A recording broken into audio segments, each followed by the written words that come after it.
Olá, irmão, tudo bem? A paz, seja bem-vindo mais uma vez. E hoje eu gostaria de compartilhar com vocês algo que nós tivemos, assim, uma revelação, uma iluminação do Senhor no nosso último estudo. Às quartas-feiras, aqui na nossa comunidade, nós fazemos um estudo bíblico e nós lendo sobre Colossenses, capítulo 1, do versículo 9 ao 12, Deus falou algo comigo que eu gostaria de compartilhar com vocês. Eu vou ler na versão King James e gostaria de que você me acompanhasse. Por esse motivo, também nós, desde o momento em que soubemos desse fato, igualmente não deixamos de orar por vós e de suplicar que sejais cheios do pleno conhecimento da vontade de Deus, com toda a sabedoria e entendimento espiritual. E tudo isso com o propósito de que possais viver de modo digno do Senhor, agradando-lhe plenamente, frutificando em toda boa obra, crescendo no conhecimento de Deus, sendo fortalecidos com todo o poder segundo a maravilhosa força da sua glória, para que com alegria tenhais absoluta constância e firmeza de ânimo, dando graças ao Pai que nos tornou dignos de participar da herança dos santos no reino da luz. Aleluia! Glória a Deus que nos tornou digno de participar da herança dos santos no reino da luz. E agora, como em toda leitura, vamos ressaltar o que Deus falou conosco. Aqui no verso 9, ele fala que a oração é para que sejamos cheios do pleno conhecimento da vontade de Deus, com toda a sabedoria e entendimento espiritual. Então, nós temos acesso a esse lugar de saber, sabe? De ser cheios do pleno conhecimento.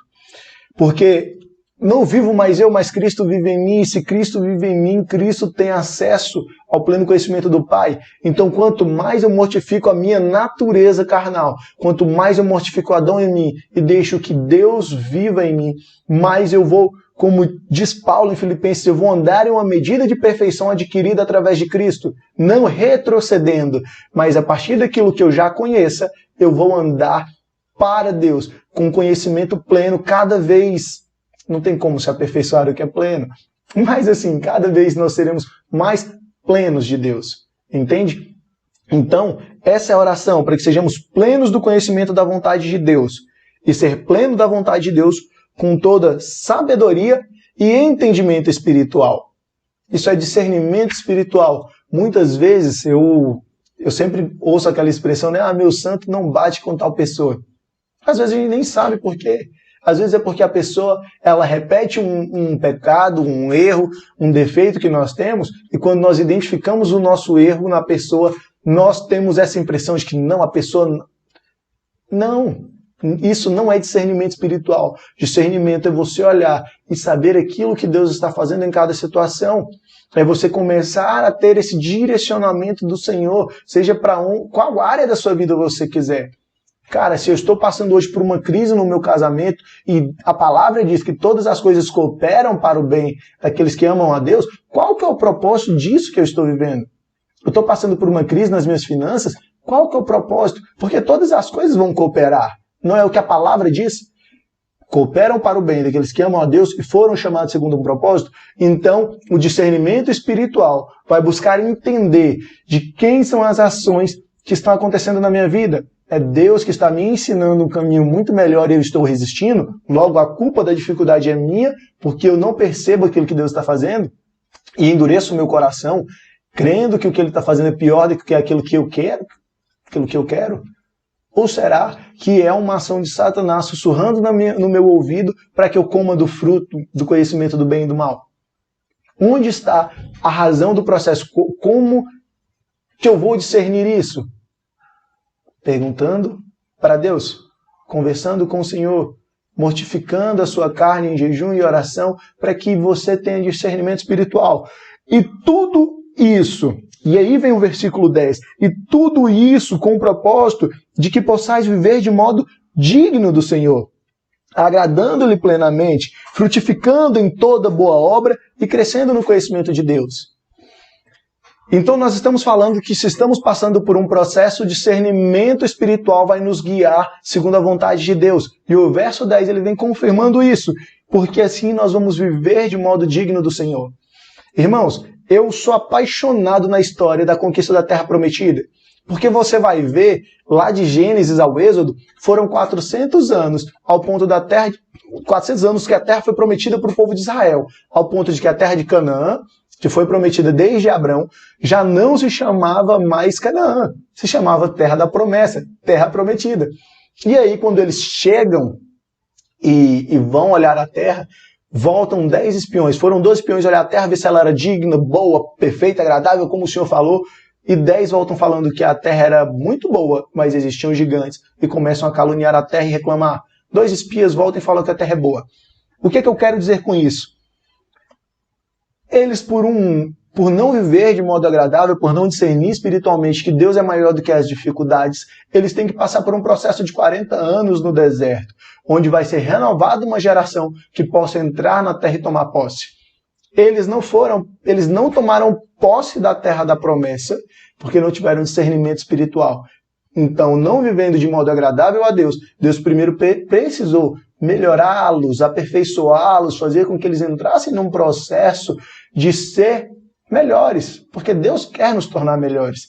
Não tem como você provar o que é bom, perfeito e agradável com todas as suas vontades ruins, com todas as suas vontades carnais que vão te levar para a morte. Você não pode comer do fruto da vida e do conhecimento do bem e do mal ao mesmo tempo. Escolhas e decisões vão te levar ao lugar bom, perfeito e agradável. O discernimento espiritual, a escolher por ter discernimento espiritual, por conhecer a Deus e por viver de modo agradável a Ele, vai te levar a um novo nível. E aí, que a palavra fala, para que possais viver de modo digno, agradando-lhe plenamente, frutificando em toda boa obra e crescendo no conhecimento de Deus. Então a gente supõe que já há um conhecimento de Deus, e agora você cresce no conhecimento de Deus. E aí, o que tem quando você tem essas coisas? Agrada a Deus, frutifica e cresce. Você é fortalecido com todo o poder. Fortalecidos, verso 11.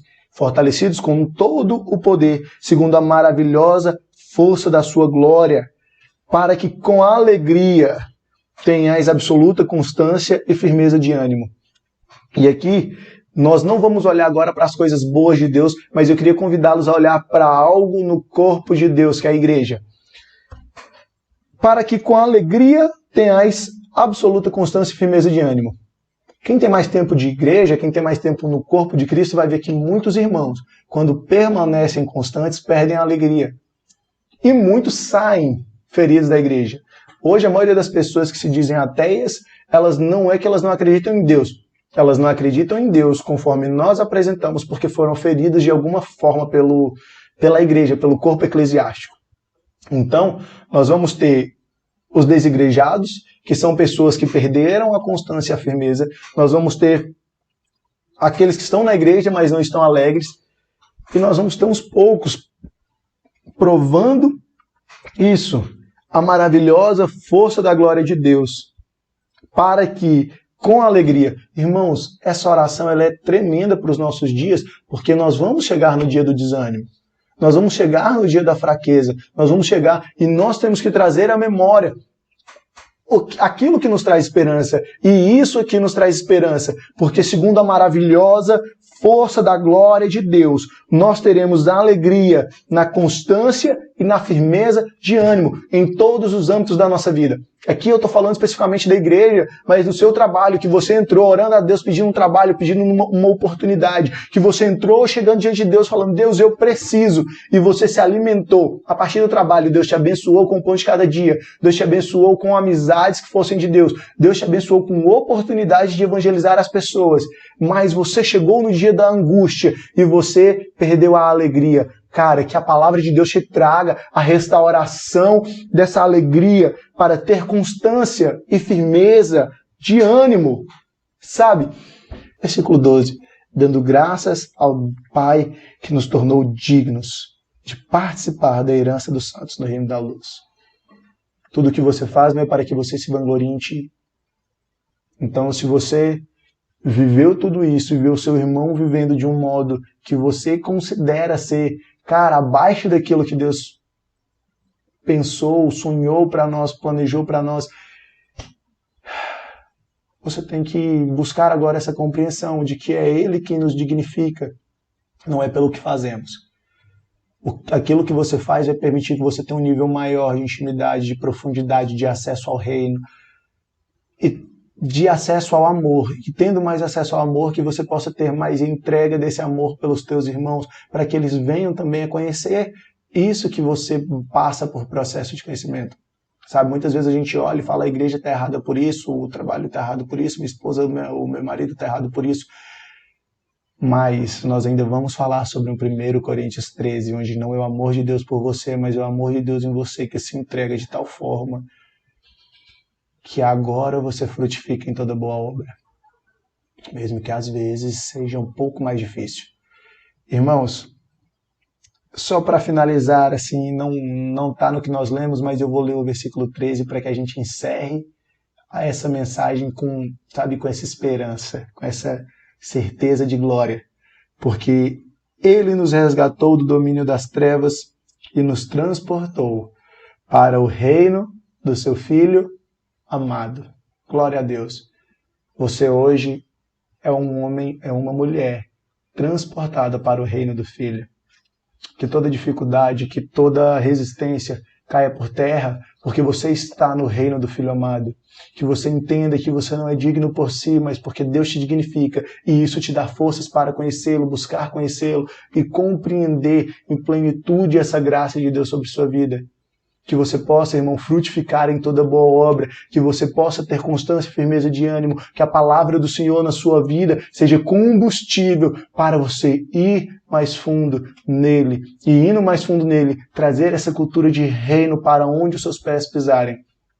Que você possa decretar sobre toda situação que você não participa mais desse reino, deste século, de um mundo caído, e que você com isso possa ser sal da terra, trazendo cultura do reino sobre todas as coisas, trazendo cultura de Cristo sobre todas as coisas, trazendo amor de Deus sobre toda discussão, trazendo presença do Senhor, reino de Deus na terra.